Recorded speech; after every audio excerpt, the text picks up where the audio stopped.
அனைவருக்கும் வணக்கம். சமீபத்தில் கோயில் நிலங்களை பற்றி சர்ச்சை நடந்துச்சு. கரூரில் கொடுத்த கோயில் நிலங்களை பற்றி நான் கூட பேசியிருந்தேன். ஆனால் கோயில் நிலங்களை உறுதியாக வேற யாருக்கும் கொடுக்க முடியாதுங்கிறது சுப்ரீம் கோர்ட் வரையிலும் பல தீர்ப்புகள் இன்னைக்கு வந்திருக்கு. ஏற்கனவே இருக்கிற தீர்ப்புகள், அதாவது கோயிலில் சேவை செய்யக்கூடியவங்க, பூஜை பண்ணக்கூடியவங்களுக்கு அவங்களுக்கு இனாமாக கொடுக்கறது, கோயிலில் எத்தனை வருஷம் பூஜை பண்ணுறாங்களோ அத்தனை வருஷம் பயிர் செய்வதற்கு இடங்களை கொடுக்கலாம். ஆனால் அது மாறி போகும்போது அது வேற யார் இடத்தால வர்றாங்களோ அது அவங்களுக்கு தான் நம்ம அதை கொடுக்க முடியும். இதுதான் கோயில் நிலங்கள் உடைய சட்டப்படி, ஹெச்ஆர்என்சியினுடைய சட்டப்படி உள்ள விதிமுறைகள். அதில் நான் கரூருடைய சம்பவத்தை பற்றி ஏற்கனவே நிறைய சொல்லியிருந்தேன்.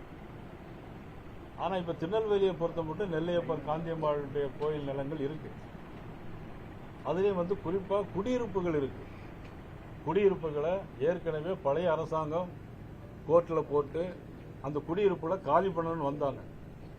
அப்போ நாங்களே என்ன சொன்னோம், குடியிருப்புகள் இருக்கிறத காலங்காலமாக இருக்கக்கூடியதை அவங்கள காலி பண்ண வேண்டாம். ஆனால் கோயில் நிலம் கோயில் நிலமாக இருக்கட்டும். ஆனால் அவங்களுக்கு ஒரு உத்தரவாதம் வேணும். கோயில் காலி பண்ணாத வரையிலும் கோயிலுக்கு ஒரு குறைந்தபட்ச வாடகை வர வேண்டும் என்கின்ற அடிப்படையில் இருக்க வேண்டுங்கிறது எங்களுக்கு கோரிக்கை வச்சிருக்கோம். ஆனால் அதற்கு பல்வேறு விமர்சனங்கள், பல்வேறு கருத்துக்களை சொல்லியிருந்தாங்க. இன்றைக்கு அமைச்சர்களை பல பேர் பல கருத்துக்களை சொல்லியிருந்தாங்க. ஒன்று ரெண்டு விஷயங்களை மட்டும் நான் சொல்லிடுறேன். அதாவது 1947 தென்கரை திருமூலநாதசுவாமி கோயில், மதுரை மாவட்டம், 80 வருஷமா அவங்க வச்சிருந்தாங்க. 80 வருஷமா வச்சிருந்தாங்க. லட்சுமண ஐயருங்கிறது 80 வருஷமா வச்சிருந்தாங்க. 1968 சுப்ரீம் கோர்ட்டில் அது தீர்ப்பு யாருக்குன்னா கோயிலுக்கு தான் இடம் சொந்தமே தவிர 80 வருடம் வைத்திருந்தாங்க அப்படிங்கிறது யாரும் அதில் சொல்லலை. சுப்ரீம் கோர்ட் தீர்ப்பே அதில் முடிஞ்சு போச்சு. இதே மாதிரி பார்த்தீங்கன்னா முத்துப்பட்டன் 1979 மதுரையில் 44.80 சென்ட் நிலம் லேண்ட் சீலிங்கில் எடுத்துட்டாங்க. லேண்ட் சீலிங் எடுத்த பிறகு அதுக்கு பிறகு அந்த இடத்துல என்ன பண்ணாங்கன்னா பட்டா கொடுத்து ஒருத்தர் வந்த பிறகு கோர்ட்டுக்கு போன பிறகு அது லேண்ட் சீலிங் இருக்குன்னு சொன்ன பிறகு கூட அதற்கு கோர்ட்டே இது கோயில் இடம், கோயிலுக்கு தான் கொடுக்க முடியும் அப்படிங்கிற தீர்ப்பு அந்த இதில் வந்துருக்கு. அது மாதிரி 21/4/2003 1 ஏக்கர் 83 சென்ட்டை என்ன பண்ணியிருக்காங்கன்னா அதை பட்டா போட்டு 44 பேர் கொடுத்துருக்குறாங்க. 44 பேர் கொடுத்து அது ஆர்டிஓ எஸ்ஆர் லட்சுமண பட்டருங்கிறது கேஸ் போட்டு திருப்பியும் கோயிலுக்கு தான் சொந்தம்னு வந்துருக்கு. எங்களுடைய நிலைப்பாடு என்னன்னா, தெளிவாக நாங்கள் சொல்றது, குடியிருக்க 60 வருஷம் 70 வருஷம் குடியிருக்கிறவங்களுக்கு அந்த உரிமையை அப்படியே வழங்கலாம். எப்படி வழங்கலாம்? பட்டா கொடுக்க முடியாது. ஆனால் அவங்களுக்கு உரிமையை வழங்கலாம். குறைந்த ஒரு வாடகை வைத்து அவங்களுடைய சந்ததிகளுக்கு கொடுப்பதற்கு எங்களுக்கு எந்த விதமான ஆட்சேபனையும் இல்லை என்பதுதான் எங்களுடைய நிலைப்பாடு. அவங்களுடைய கருத்தை சொல்லிடுறோம். சமீபத்தில் ஜூலை 6ஆம் தேதி பழனி அடிவாரத்தில் 1 ஏக்கர் 40 சென்ட் கோயில் இடம், கிட்டத்தட்ட அது 1 ஏக்கர் 40 சென்ட் தான். ஆனால் நீ மதிப்பு கிட்டத்தட்ட 50 கோடிக்கு மேலே அப்படின்னு சொல்றாங்க. ஜூலை 6ஆம் தேதி பத்திரப்பதிவு செஞ்சு அதை மாரிமுத்து அப்படிங்கிற ஒருத்தர் அவருக்கு ப்ரொமோஷன் கொடுத்து கூடுதல் ஆணையராக போயிருக்காங்க. ஆனால் இப்பவும் கோயில் இடம் அது காலியாக தான் இருக்கு. ஆனால் இப்போ அது ரிஜிஸ்டர் ஆயிருக்கு. இதையெல்லாம் அரசாங்கம் கண்டுகொள்ளவில்லையா, முதலமைச்சர் கண்டுகொள்ளவில்லையாங்கிறது தான் எங்களுடைய ஒரு குற்றச்சாட்டு. அப்படி மின்சாரத்துறையை பொறுத்த மட்டும் தேவையான அளவு மின்சாரம் இருக்கு. மின்சாரத்துறை அமைச்சர் பல நேரங்களில் பதில் சொல்லிட்டே இருக்காரு தவிர விஷயத்தில் அவர் ஈடுபாடா இருக்காராங்கிறது இல்லை. இன்னைக்கு திருவள்ளூர்ல பாத்தீங்கன்னா 7-8 மணி நேரம் மின் தட்டுப்பாடு இருக்கு. நாங்க சரி செய்வோம் சொல்றாங்க. ஆனா என்ன பொறுத்த மட்டும் நீங்க இன்னும் 66 பேர் இன்னைக்கு வேலைக்கு ஆள் எடுக்க வேண்டியிருக்கு. நான் இது குறையா குற்றச்சாட்டா சொல்லலை. ஏன்னா ஆளுங்கட்சியா 60 நாள் தான் ஆச்சு. இதுல அவங்க உடனடியாக சரி பண்ணுவாங்க நான் சொல்லல. என்ன செய்ய வேணும் நான் சொல்றது சரியா இருந்தா அதை ஆலோசனை எடுத்துக்கலாம், இல்லைன்னா அதுக்கு பதில் சொல்லலாம். கிட்டத்தட்ட 50,000 பேருக்கு மேல இன்னைக்கு ஈபில மின்சாரத்தில் ஆள் எடுக்க வேண்டியிருக்கு. அதை ஆள் எடுக்கிறதுக்கும் அவங்க முயற்சிக்க வேண்டும் என்று சொல்லுகிறேன். குற்றச்சாட்டா நான் சொல்லல. 67,000 பேருக்கு மேல இருக்கு. ஆனா அதே மாதிரி பாத்தீங்கன்னா கிராமப்புறத்தில் 18,200 சர்வீஸ் மின் இணைப்பு, அதற்கு 14 பேர் வயர்மேன், ஒரு மசூர் இருக்கணும். ஆனால் இன்னைக்கு ஒருத்தர் 2 பேரும் இல்லை. பிறகு எப்படி அவங்க சீரான மின்சாரம் கொடுக்க முடியாது? 18,200 இணைப்புக்கு 14 வயர்மேன், லைன்மேன், ஒரு மசூர் இருக்கணும். அதே மாதிரி கிராமப்புறத்தில் பார்த்தீங்கன்னா 100 டிரான்ஸ்ஃபார்மருக்கு 14 வயர் லைன்மேன், ஒரு மசூர் இருக்கணும். ஆனால் இன்னைக்கு இல்லை. அதெல்லாம் ஆட்கள் எடுத்து சீரான மின்சாரத்தை மாண்புமிகு மின்துறை அமைச்சர் வழங்க வேண்டும் என்று நான் இந்த நேரத்தில் அன்போடு நான் கேட்டுக்கொள்கிறேன். பழனி விவகாரத்தில் பத்திரப்பதிவுத்துறை அவர்களும் நடவடிக்கை எடுத்திருக்காங்க. அமைச்சர் குறித்து தவறான தகவல் பரப்புனா நடவடிக்கை எடுக்க சொல்லி அறநிலையத்துறை நீதிமன்றத்தில் வழக்கு பதிவு பண்ணியிருக்காங்க. காவல்துறையிலையும் வழக்கு போட்டிருக்காங்க. அதாவது இது எப்படி விஷயம் எப்படின்னாச்சு, ஏற்கனவே முதலமைச்சர் 10ஆம் தேதி கரூர் போறார். அங்க கோயில் இடம் கொடுக்கப்படுகிறது. 9ஆம் தேதி ஒரே நாளில 3 ஜிஓ போட்டிருக்காங்க. கலெக்டர், கச்சான்சியுடைய ஜாயிண்ட் கமிஷனர், சென்னை, எல்லாம் 3 நாள். இவ்வளவு அவசரம் ஏன்? அதுதான் அதில் உள்ள கேள்வி. இதில் உள்ள கேள்வி என்ன, அன்னைக்கு ஏற்கனவே இருக்க வேண்டிய சப் ரிஜிஸ்டர் அவர் லீவ்ல போறார். இன்னொருத்தர் லீவில் வந்து அதுக்கப்புறம் அந்த ரிஜிஸ்டர் பண்றாங்க. ஏற்கனவே இருந்தவர் கூடுதல் ஆணையரா ப்ரமோஷன்ல போறாங்க. அதுலதான் எங்களுக்கு குளறுபடி. திட்டமிட்டு கோவில் நிலங்கள் வந்து தர வைக்கப்படும். நிச்சயமா அதற்கான முயற்சியில் தொடர்ந்து ஈடுபாடு பண்ணிட்டே இருக்கிறாங்க. அரசுக்கு தெரியாம இது நடக்குதா? அறநிலையத்துறை அதிகாரிகள் கட்டுப்பாட்டுல இது நடக்குது. இது அரசுக்கு தெரிஞ்சுதான் நடக்கு. ஏன்னா ஒரு சப் ரிஜிஸ்டர் லீவ்ல போறாரு. லீவ்ல போறாரா, லீவ்ல போச்சொன்னாரா? அதான் கொஸ்டின். லீவ்ல போச்சொல்லி இருக்கணும். போச்சொன்ன பிறகுதான் இன்னொரு சப் ரிஜிஸ்டர் வர்றாரு. இன்னொரு சப் ரிஜிஸ்டர் வந்து அதை ரிஜிஸ்டர் பண்ணி கொடுக்காரு. அப்புறம் மட்டும் சஸ்பெண்ட் பண்றீங்க. அங்கிருந்தவரை ஜேசி அப்புறம் கூடுதல் ஆணையரா சென்னைக்கு ப்ரொமோஷன் கொடுக்குறீங்க.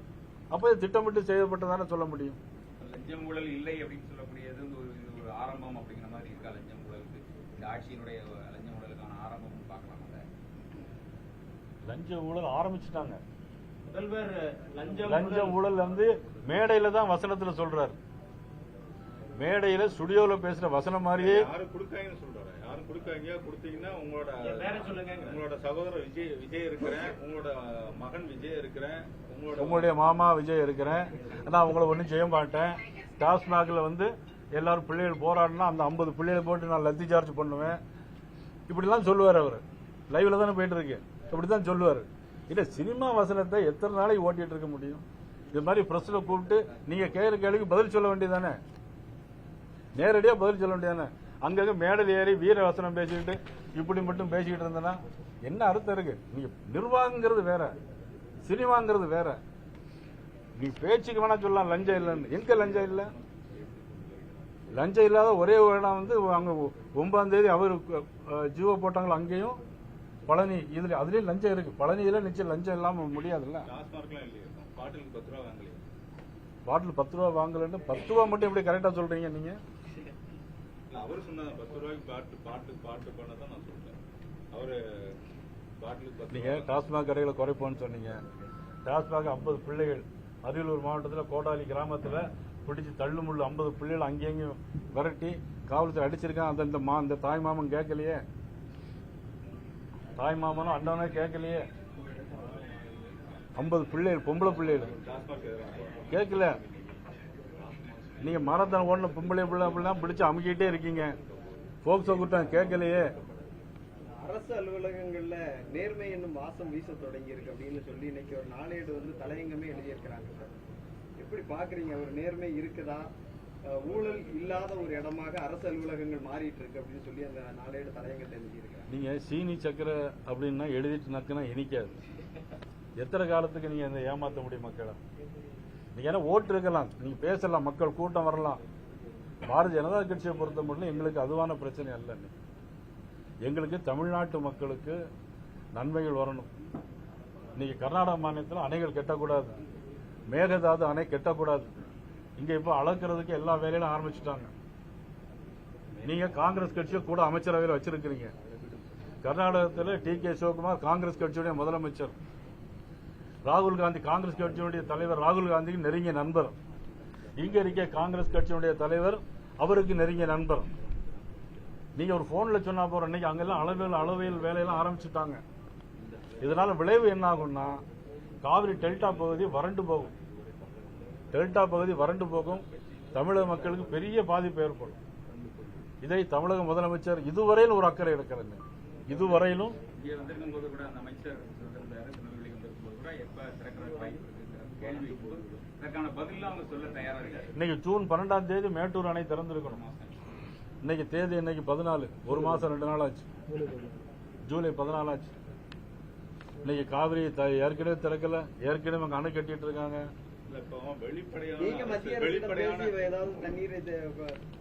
இன்னைக்கு பாரதிய ஜனதா கட்சி கர்நாடகத்தில் ஆளுங்கட்சியா இருக்கிற வரையிலும் தமிழ்நாட்டுக்கு தொடர்ந்து தண்ணீர் பிரச்சனை இல்லாமலே இருந்துச்சு.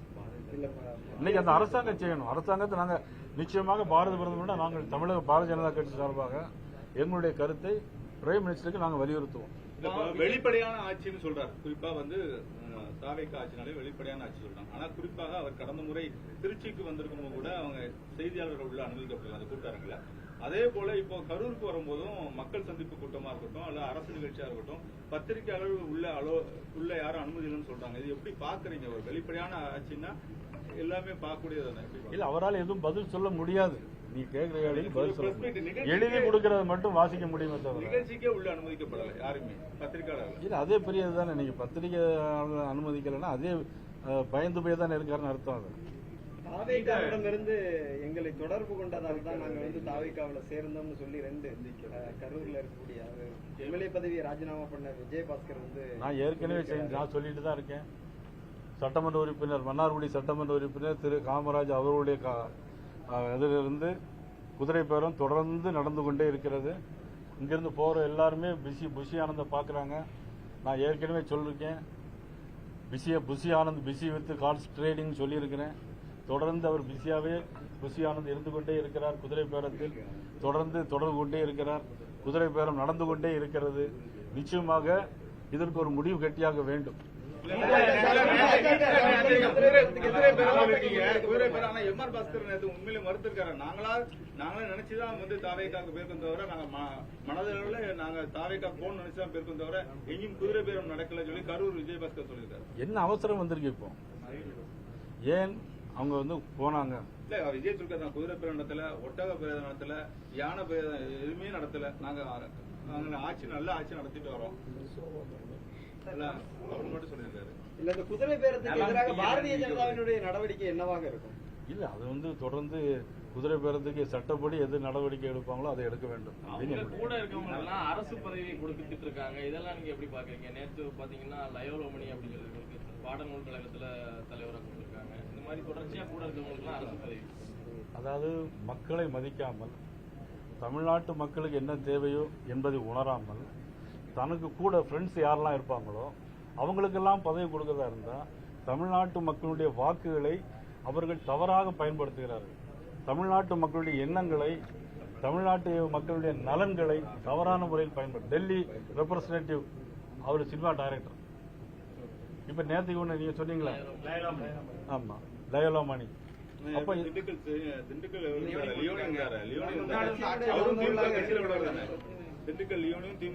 அதான் அவர் எதுக்காண்டி கொடுத்திருக்காங்க?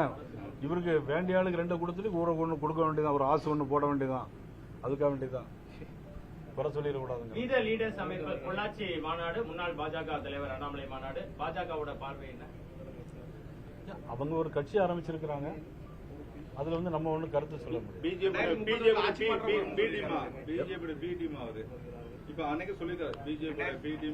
அகில இந்திய அளவில் பிஜேபி ஒரே ஒரு டீம் தான்.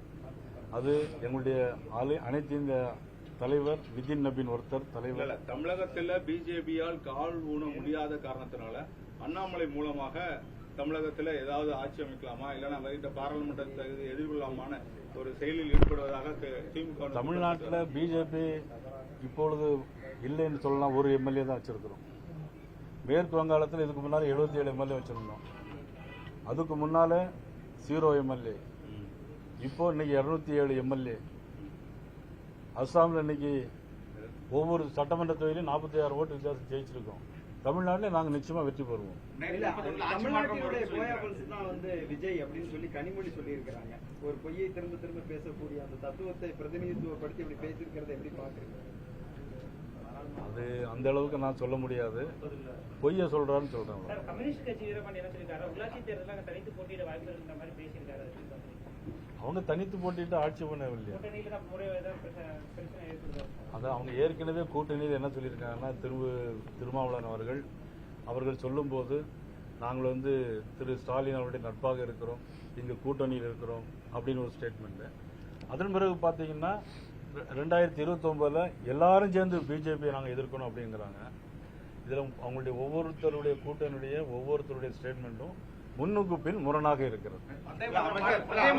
கட்டாயம் பாடணும், அரசியல் கட்சிகளை பாடணும் மத்திய அரசு உத்தரவு போட்டிருக்கு. தமிழக அரசு அதனை ஏற்று செயல்படுத்த முடியாதுன்னு சொல்லியிருக்காரு. அதாவது தேசப்பற்று ஒரு மனிதனுக்கு முக்கியம், மொழிப்பற்று அதுவும் முக்கியம். தேசம் தன்னுடைய மொழி இரண்டையும் சமமா பாவிக்கணும். இதை கூட புரிஞ்சுக்க முடியாதவங்க அரசியல் இருக்கிறதுல என்ன நியாயம்னு எனக்கு தெரியும். இன்னைக்கு ஒரு புதுசா ஒரு அமைப்பை தொடங்கிட்டாரு, உலக அளவுல தமிழக மருத்துவத்துறையை மேம்படுத்துவதற்காக அப்படின்னு சொல்லி சொல்லிட்டாரு. எப்படி பார்க்கறீங்க? ஏற்கனவே பழைய ஆட்சியில பல்வேறு பெயர்கள் இருந்துச்சு, அதாவது பெயர் மாற்றம் பார்க்கறீங்களா? பாரத பிரதமர் நரேந்திர மோடி அவர்கள் ஏற்கனவே 5 லட்சம் ரூபாய் ஒவ்வொருவருக்கும் 5 லட்சம் ரூபாய் இன்சூரன்ஸ் ஸ்கீம் போட்டிருக்காங்க. அது முறையா எல்லா மருத்துவத்திலையும் கொஞ்சம் பயன்படுத்தல. ஆனா 5 லட்சம் ரூபாய் கொடுக்குறாங்க, மிகப்பெரிய விஷயம். ஆனா கடந்த திமுக அரசும் மக்களை தேடி மருத்துவம்னு சொன்னாங்க, ஊர் ஊரா பாட்டு படிச்சாங்க. இப்ப இவரு நலன் திட்டம் ஏதோ ஆரம்பிச்சிருக்காரு. எல்லாம் ஒண்ணுதான், எல்லாம் மத்திய அரசு கொடுக்கக்கூடிய பணத்தை இவங்க பேர் வச்சுக்கிறாங்க, ஸ்டிக்கர் வச்சுக்கிறாங்க. இல்ல, அமைச்சர் ரமேஷ் உறவினர் மீது பழனியோட அடிவாரத்துல 100 கோடி ரூபாய் சொத்துக்கான தனிநபர் சட்டவிரோதமா பதிவு செய்த ஒரு குற்றச்சாட்டு எழுந்திருக்கு. நீங்க அதை எப்படி பாக்குறீங்க? நீங்க இல்ல, நான் அதை இதுதான் சொல்லியிருந்தேன், இப்பதான் சொன்னேன்னா ஜூலை 6ஆம் தேதி அந்த பத்திரப்பதிவு நடந்தது. இடம் காலியா தான் இருக்கு, இடம் கோயில் இடம். ஜூலை 6ஆம் தேதி அங்க இருக்க வேண்டிய சப்ரிஜிஸ்டார் அங்க இல்லை, அங்கிருந்து அவரை லீவில் போக சொல்லியிருக்காங்க. பிறகு இன்னொரு சப்ரிஜிஸ்டார் வந்து அந்த பதிவு பண்ணி கொடுத்துருக்காங்க. இப்போ அவரை மட்டும் சஸ்பெண்ட் பண்ணியிருக்காங்க. அங்கே ஜாயின்ட் கமிஷனர் இருந்தவரை கூடுதல் ஆணையராக சென்னைக்கு ப்ரொமோஷன் கொடுத்துருக்காங்க. இந்த இடத்த பதிவு செஞ்சு கொடுத்ததுக்காக ஒருத்தரை லீவில் போக சொல்லிட்டு இன்னொரு அந்த இடத்துல இருந்து ரிஜிஸ்டர் பண்ணி அந்த இடத்த அது செஞ்சதுனால அந்த கூடுதல் ஆணையராக ப்ரொமோஷனாக இன்னைக்கு சென்னை போக சொல்லியிருக்காங்க. நீதிமன்றம் அதுக்கு சரியான பதில் சொல்லுங்க. பாலியல் வன்கொடுமை பொறுத்து நான் ஏற்கனவே சொல்லிட்டே இருக்கிறேன். அதாவது இந்த ஆட்சியை குறை சொல்ல வேண்டும் நோக்கம் எங்களுக்கு கடுகளவும் கிடையாது. ஏன்னா இன்னைக்கு 50 நாள் 60 நாள் தான் ஆயிருக்கு. நீங்களும் அண்ணாமலை மாதிரி ஆயிட்டீங்க. 6 மாசம் வரை பண்ண மாட்டோம், அந்த ஆட்சி நல்லா இருந்தா சொன்ன சொல்லி பிஜேபி. இல்ல, நீங்க சொல்றது தப்பு. நான் வந்து இப்படின்னா நடவடிக்கை எடுக்குன்னு நான் சொல்றேன். நீங்க சொல்றது வந்து அண்ணாமலை சொன்ன மாதிரி நம்ம எல்லாமே புதிதா வந்த எம்எல்ஏக்கள், அவங்களுக்கு சில பேருக்கு தெரியும் தெரியாது, நம்ம பொறுத்திருந்து பார்ப்போம், என்ன நடக்குன்னு பார்ப்போம், நல்லதை வரவேற்போம் மாதிரி. நான் வந்து நீங்க பாத்தீங்கன்னா மின்சாரத்துறை என்ன நடவடிக்கை எடுக்க வேண்டும் சொன்னேன், குறையா சொல்லல. 66 பேர் வேலை கொடுக்கணும். நீங்க 18,200 இணைப்புக்கு நீங்க 14 இல்ல வெண்மையான போக்கில் இப்ப கற்பழிப்பு சம்பவம் நடந்துட்டு இருக்கு. இன்னைக்கு பாருங்க, கரூர் மாவட்டத்தில் குளித்தலை அருகே வேலைக்கு சேர்ந்து விட்டு உள்ள போனா பின்னாலே போய் தூக்கிட்டு போய் கற்பழிச்சிருக்காங்க. ஒரு நாளைக்கு 3 கற்பழிப்பு சம்பவம், 2 நாளைக்கு 3 படுகொலை நடக்குது. இதெல்லாம் நம்ம தமிழ்நாட்டில் நடக்குது. வீர லீடர்ஸ் அமைப்புல பேசும்போது ஹிந்து அப்படிங்கிற அடையாளத்தை வீட்டுல வச்சுட்டு தான் வந்திருக்கேன் அப்படின்னு அண்ணாமலை ஒரு கருத்தை கூறினாரு. பெரிய முரண் பாக்குறீங்களா? பாஜக ஜாதி மதம் எல்லாமே வீட்டுல விட்டுட்டு தான் நான் நேரா வந்திருக்கேன். பாஜகவோட பார்வை என்ன? அதாவது ஒவ்வொருடைய ஒவ்வொரு கருத்து இருக்கும். நயினார் நாகேந்திரன் இந்து, வீட்டுக்கு உள்ள இருந்தாலும் இந்து தான், வெளியே வந்தாலும் இந்து தான். நம்ம ஆல்வின் வீட்டுக்குள்ள இருந்தாலும் கிறிஸ்டின் தான், வெளியில வந்தாலும் கிறிஸ்டின் தான். ஆனா பொதுவாழ்ல வந்து எல்லாம் காமன் தான் இல்லையா? பொதுவாழ்ல வந்தா எல்லாருக்கும் ஒரு அரசியல் தலைவர் வரும்போது, இப்ப பாரதிய ஜனதா கட்சி இருக்கு, எல்லாரும் என்ன இந்துத்துவா கொள்கை இந்துத்துவலாம். இன்னைக்கு 12 வருஷம் முடிஞ்சு எனக்கு ஏதாவது ஒரு கிறிஸ்தவருக்கோ முஸ்லீமுக்கோ ஏதாவது பாதிப்பு வந்திருக்கா தமிழ்நாட்டில்? ஏன் இந்த மத பாகுபாடு நீங்க ஏன் கிரியேட் பண்றீங்க? ஃபண்டு வராமல் நின்றுருக்கு, அவ்வளவுதான். ஃபாரின் ஃபண்டு தமிழகத்துக்கு வராமல். இப்ப இன்னைக்கு ரோடு நீங்க போடிய ரோடு அதான் முறையா எந்த ஃபண்டு வந்தாலும் ஏற்றுக்கணும். முறையில்லாம வந்தா இப்படி அனுமதிக்க முடியாது.